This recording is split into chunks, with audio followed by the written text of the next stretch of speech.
예수께서 거기서 떠나 유대 지경과 요단강 건너편으로 가시니 무리가 다시 모여들거늘 예수께서 다시 전례대로 가르치시더니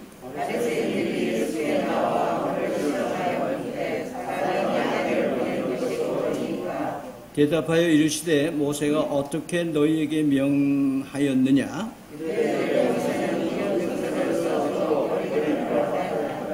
예수께서 그들에게 이르시되 너희 마음이 완악함으로 말미암아 이 명령을 기록하였거니와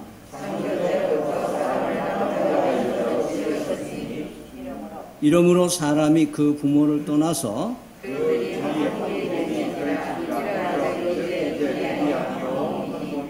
그러므로 하나님이 짝지어 주신 것을 사람이 나누지 못할지니라 하시더라. 이르시되 누구든지 그 아내를 버리고 다른 데에 장가드는 자는 본초에게 간음을 행하며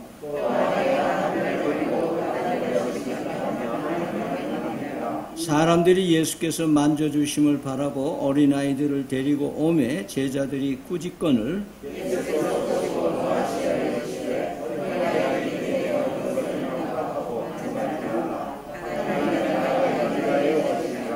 내가 진실로 너에게 이르노니 누구든지 하나님의 나라를 어린아이와 같이 받들지 않는 자는 결단코 그것에 들어가지 못하리라 하시고 그 어린아이들을 안고 그들 위에 안수하시고 축복하시더라. 아멘. 잠시 기도하겠습니다. 사랑의 하나님 감사합니다. 연속해서 마가복음을 가지고 우리 하나님의 말씀을 오늘 시대에 우리 삶에 적용하려고 합니다. 하나님이 친히 성령으로 말씀하여 주시고 아멘으로 받는 시간 되게 하여 주시옵소서. 예수님 이름으로 기도드립니다. 아멘. 네, 오늘 본문은 두 부분으로 이렇게 나누어 있죠. 2절에서부터 12절까지는 결혼에 관한 질서에 대한 얘기를 하고 13절, 16절에는 어린이에 대한 얘기를 하고 있습니다.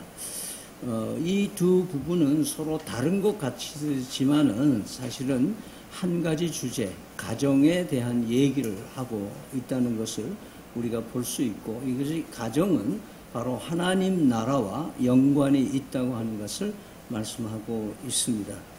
그래서 시작부터가 심상치 않게 굉장히 긴장감이 도는 그런 상태로 시작하는 걸 볼 수가 있습니다. 이 문제를 들고 나온 사람들은 바리새인들이라고 그러고 이 사람들은 예수님을 시험하기 위해서 지금 이 질문을 하고 있는 것을 기록하고 있습니다. 말하자면 이 예수님이 이 광야에서 시험을 당하실 때에도 역시 마귀와 사탄의 인도함을 받아서 40일 동안 광야의 시험을 당하고 3가지의 시험을 당하셨던 사건을 또한 시험을 당하셨다 이렇게 얘기를 하고 있는 것과 동일한 단어로 사용하고 있는 것을 볼 수가 있습니다. 따라서 오늘 이 바리새인들이 예수님을 시험하려고 이 말은 그 하나님의 나라를 어떻게 보면 망가뜨리고 예수가 그리스도인 것에 흠집을 내고 그리스도의 어떤 그 수치심을 오히려 드러내려고 하는 그런 전략과 의도가 깔려 있는 것으로 보여집니다. 그러면서 오늘 2절에 바리새인들이 예수께 나와 그를 시험하여 묻되 사람이 아내를 버리는 것이 옳습니까? 라고 질문을 합니다. 유대인식 대화 방법 중에 하나이긴 하지만요, 종종 예수님은 질문을 받고는 또다시 질문을 하시는 그런 전통적인 유대의 화법을 사용하십니다. 3절에 예수님께서 대답하여 이르시되 모세가 어떻게 너희에게 명하느냐 이렇게 또 질문을 합니다. 그러니까 이 사람들은 또 이 성경을 반짝하게 아는 사람들이니까 이 예수님께서 모세가 어떻게 너에게 명했느냐라고 질문할 때 여기서 모세는 이 인물에 대한 얘기가 아니고 모세가 썼다고 하는 모세오경, 그 당시 사람들이 성경, 우리는 성경하면 신구약 성경을 다 얘기하지만 그 시대 사람들의 성경 하면은 모세오경을 주로 토라를 얘기하고 있는 것으로 보여집니다. 따라서 모세가 어떻게 너에게 명령했느냐라고 질문하시는 것은 하나님의 말씀, 성경에는 뭐라고 말씀하였느냐라고 질문하는 것과 같은 맥락입니다. 그러면서 이들이 대답을 하는데요. 그 4절에 보면은 모세는 이혼 증서를 주어 버리기를 허락하였다. 이혼 증서를 써주기만 하면 같이 살던 여자를 버려도 된다고 성경이 얘기했습니다. 이렇게 얘기를 합니다. 이것은 신명기 24장 1절에서 4절을 이 사람들이 요약해서 얘기한 건데요. 신명기 24장 1절에서 4절을 제가 읽어드리면은 사람이 아내를 맞이하여 데려온 후에 그에게 수치되는 일이 있음을 발견하고 그를 기뻐하지 아니하면 이혼 증서를 써서 그의 손에 주고 그를 자기 집에서 내보낼 것이요. 그 여자는 그의 집에서 나가서 다른 사람의 아내가 되려니와 그의 둘째 남편도 그를 미워하여 이혼 증서를 써서 그의 손에 주고 그를 자기 집에서 내보냈거나 또는 그를 아내로 맞이한 둘째 남편이 죽었다 하자 그 여자는 이미 몸을 더럽혔은즉 그를 내보낸 전 남편이 그를 다시 아내로 맞이하지 말지니 이 일은 여호와 앞에 가증한 것이라. 너는 네 하나님 여호와께서 네게 기업으로 주시는 땅을 범죄케 하지 말지니라. 이 말씀을 이렇게 보면은 부득이 이혼을 할 때에는 이혼 증서를 써주고 그 신명기에는 이혼 증서는 말이 2번 반복되는데요. 사실은 이 법의 뒤의 배경은 이혼당한 여자의 처지와 신분을 사실은 보장해 주기 위해서 이 글이 있는 겁니다. 따라서 하나님은 여성의 인권과 그들의 백성의 순결성을 동시에 고려해서 이러한 토라를 남겨주신 것으로 보여집니다.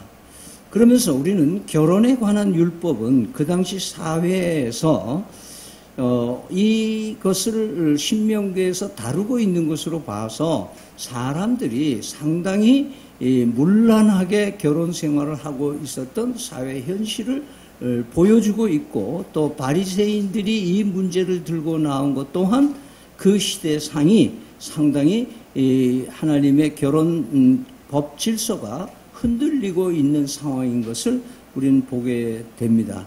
따라서 이혼은 합법적이기만 하면 문제가 없다라고 하는 그런 사상이 팽배해 있는 이 시기에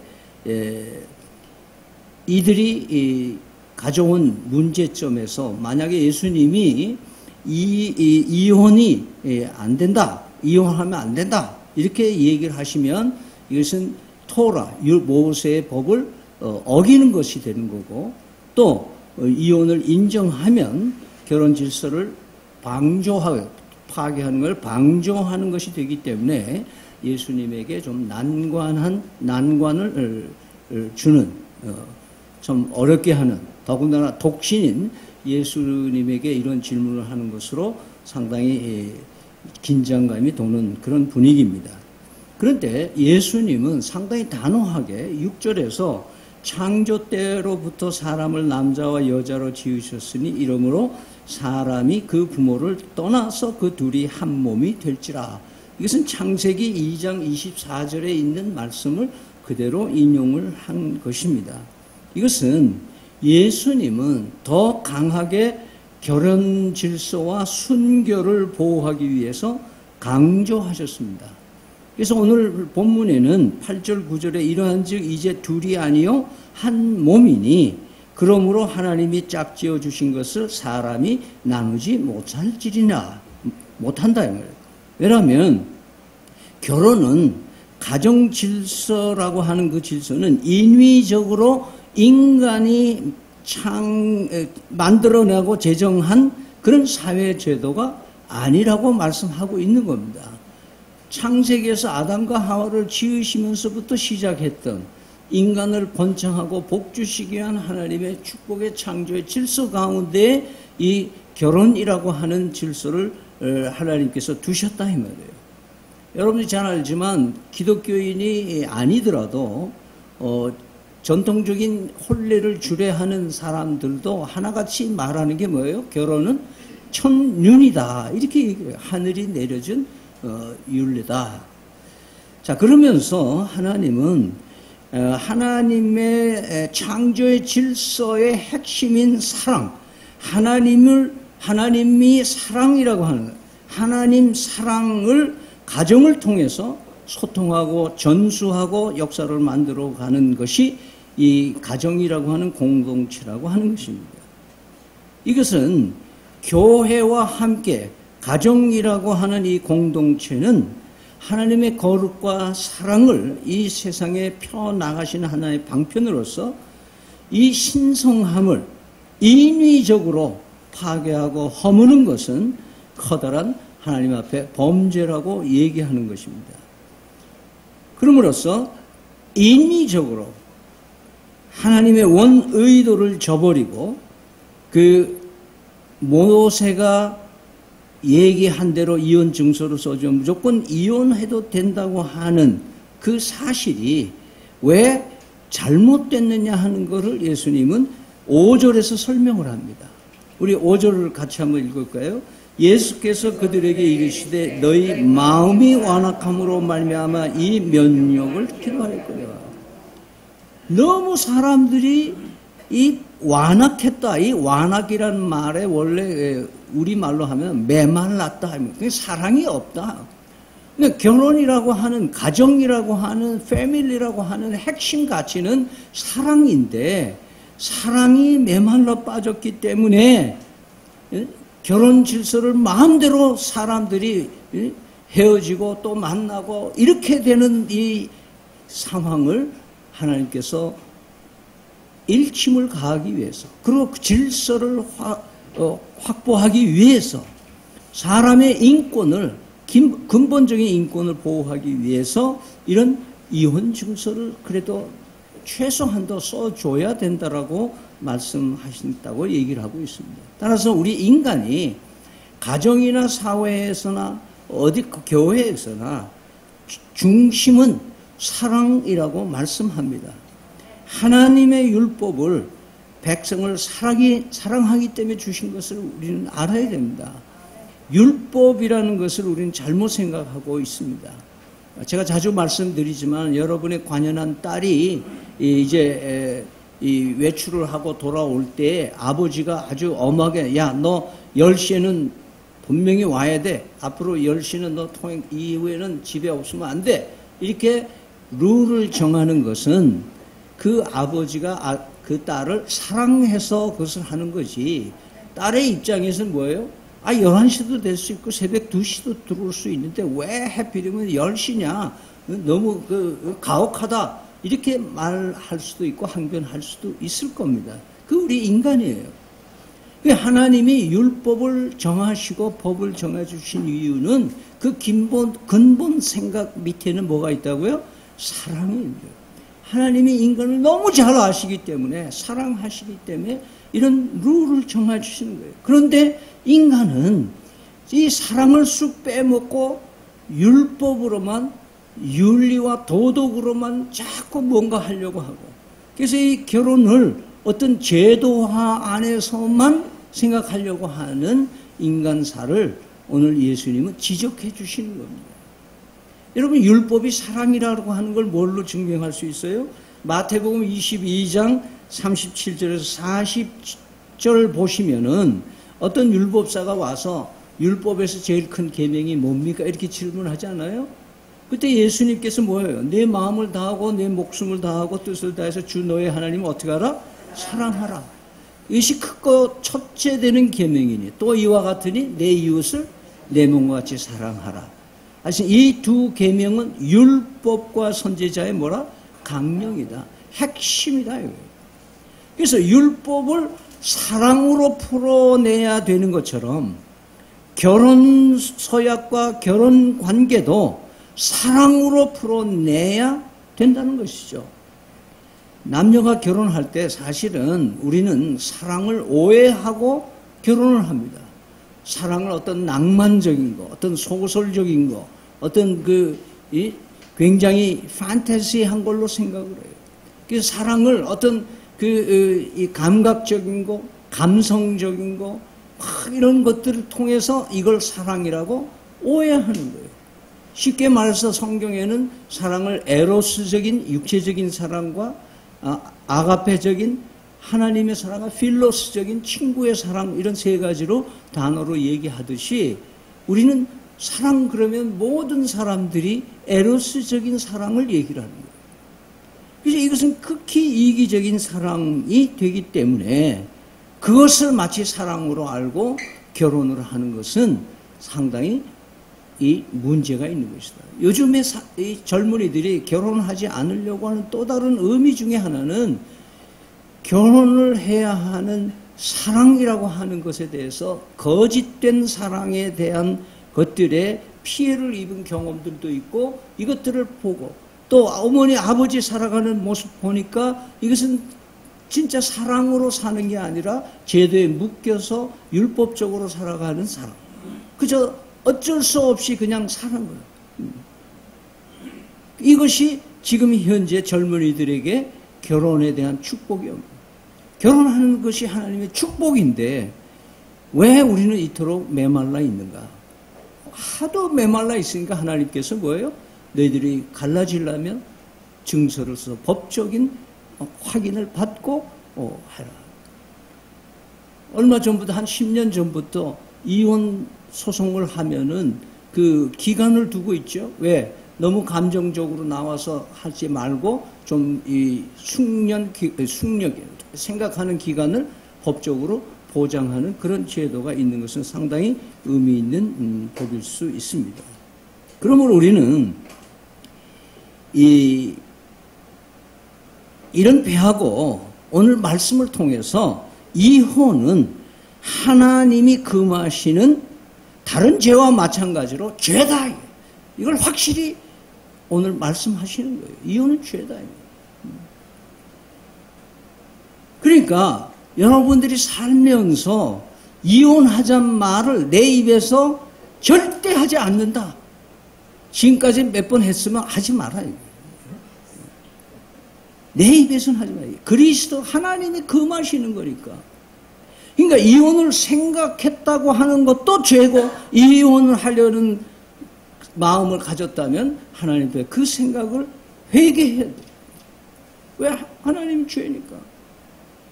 음란한 마음을 갖기만 해도 뭐예요? 음란했다고 하는 거니까 내 마음에 이혼을 생각하는 것 자체도 하나님 앞에 죄라는 말이에요. 여러분, 목사가 죄를 죄로 얘기할 수 있어야 되지 않겠어요? 하나님 말씀이 그러니까 내가 이걸 그렇게 피해갈 수는 없잖아요. 그러므로 이미 이혼을 경험한 사람들은 교회가 아닌 또 사람들 앞에 회개하라는 뜻이 아니라 하나님 앞에 참된 회개가 있어야 됩니다. 내가 아무리 옳아도 이혼은 양방향에서 이루어지는 일이지 자기 혼자서 이루어지는 일은 아니라는 거예요. 그렇기 때문에 이 이혼을 한 사람이 정말 진심으로 하나님 앞에 회개하고 새로운 삶을 살기로 했다면 성도들은 서로 위로하고 공고하고 성도로서의 관계를 회복하고 품고 도와줘야 되는 거예요. 마치 이혼한 사람 무슨 전과자처럼 생각하고 있는 그런 것은 교회가 할 일이 아니다. 여기서 증서를 써주면서 받아들이라는 말은 뭐냐면 하나님이 정한 걸 인간이 나눌 수는 없지만, 그러나 부득이해서 그렇게 됐다면 또 그것이 하나님 앞에 범죄라고 생각하고 회개하는 마음을 가졌다면 서로 사랑이 그보니까 용서하고 용납하라. 왜? 내가 너 같은 죄인을, 나 같은 죄인을 아무짝에도 쓸데없는 사랑해 줘봤자 또 배신 때릴 나 같은 죄인을 하나님이 사랑하시고 끝까지 참아주시고 기다려주신 그 하나님의 사랑이 나에게 적용되는데, 누군들 하나님 앞에 회개하고 나오는 사람을 우리가 배척하고 내 편견과 내 아집 때문에 넌 안 돼! 라고 할 수 있는 자격이 우리에게 있느냐 이거예요.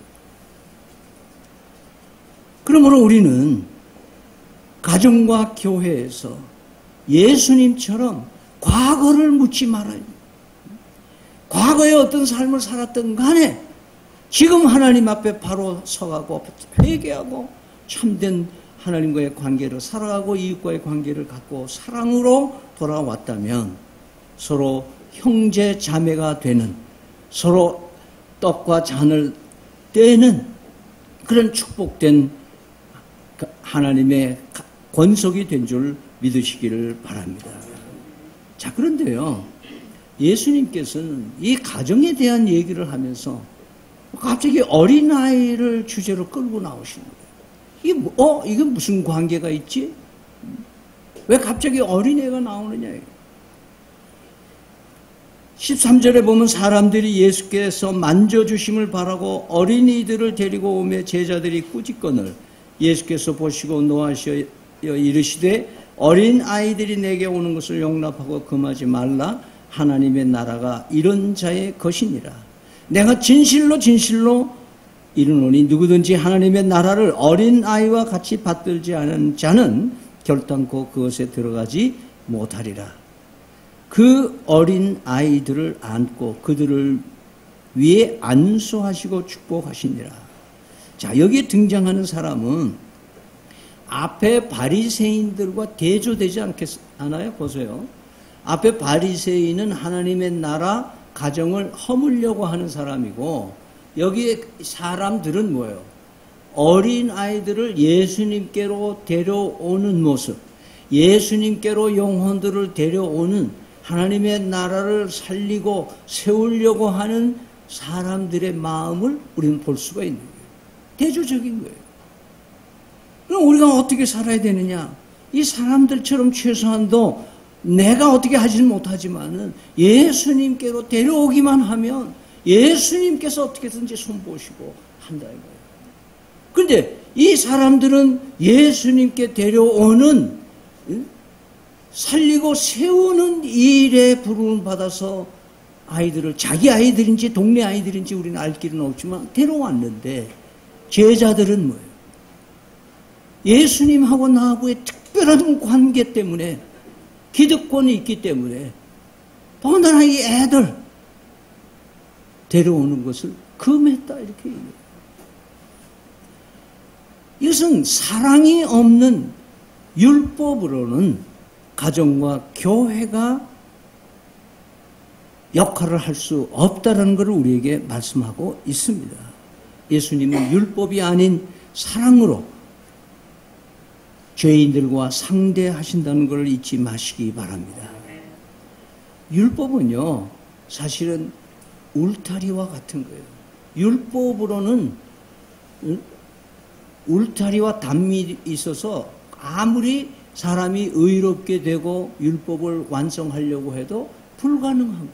갈 수가 없어요. 그러다 보면 뭐예요?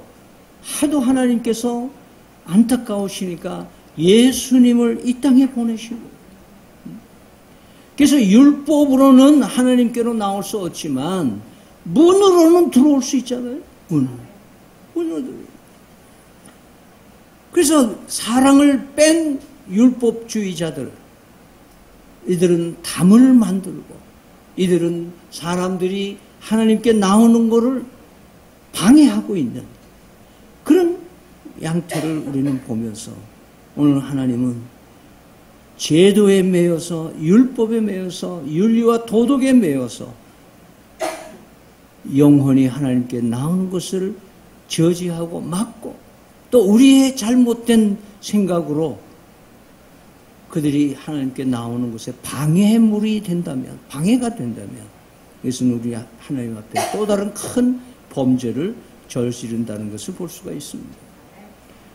요한복음 10장에 보면은 나는 선한 목자다. 선한 목자는 양을 위하여 목숨을 바친다. 이렇게 말씀하시면서 담을 넘어오는 건 다 도적이요 사꾼이지만은 나는 양의 문이니 나를 들어오고 나오고는 양들은 꼴을 먹고 배불리 먹고 생명을 얻되 풍성하게 얻게 하려 하심이라 그렇게 말씀합니다.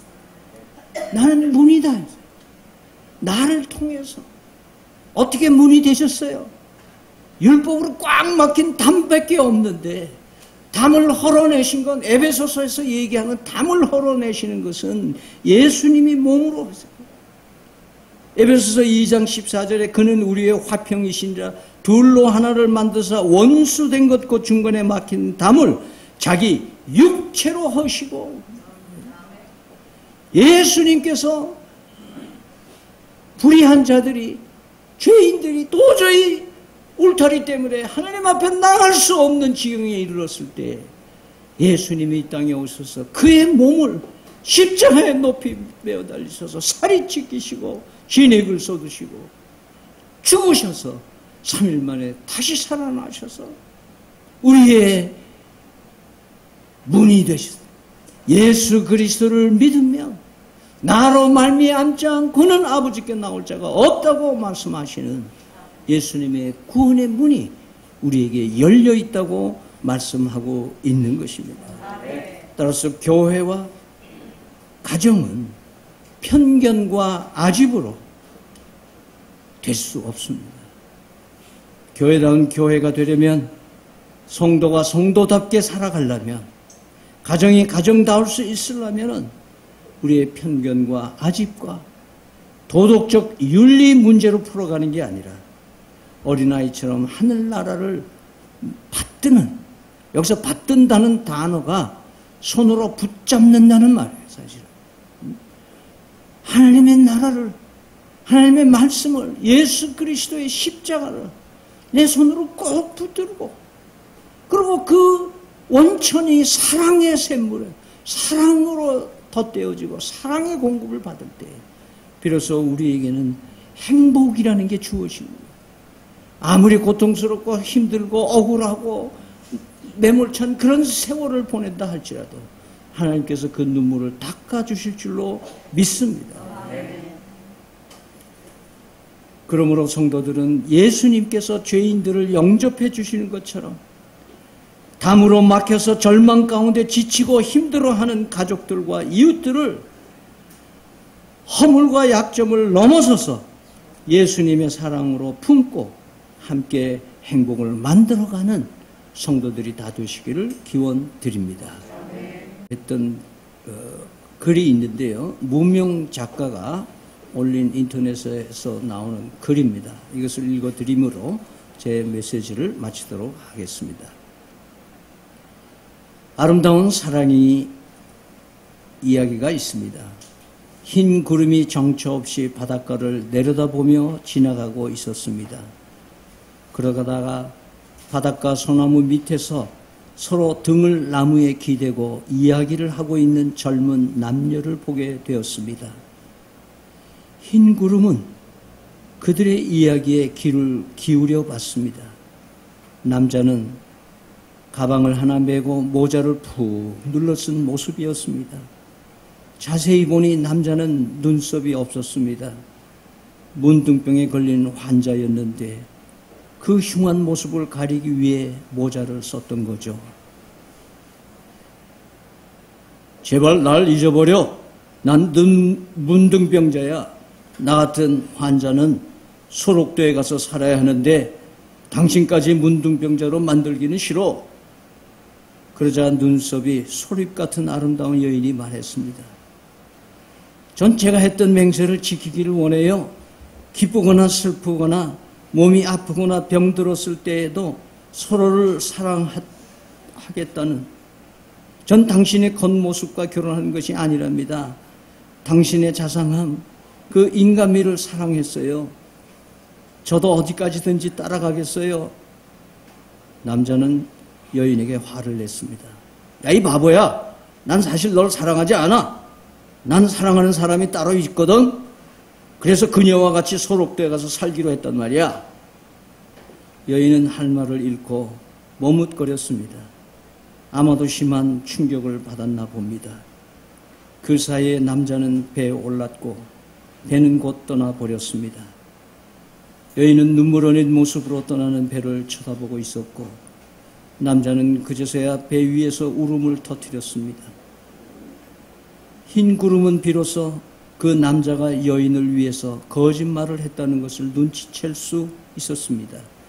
흰 구름은 안타까웠습니다. 그런데 늦은 밤 소록도로 가는 마지막 배 위에 여인의 모습이 보였습니다. 흰 구름은 더 지켜보고 싶었지만 얄미운 바람이 흰 구름을 멀리 날려버렸습니다.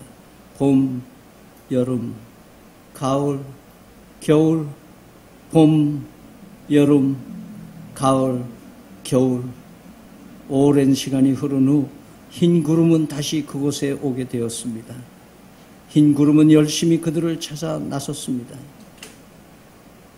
그러던 중 소록도 바닷가 푸른 언덕 위에 지게를 풀어놓고 쉬고 있는 두 사람을 찾을 수 있었습니다.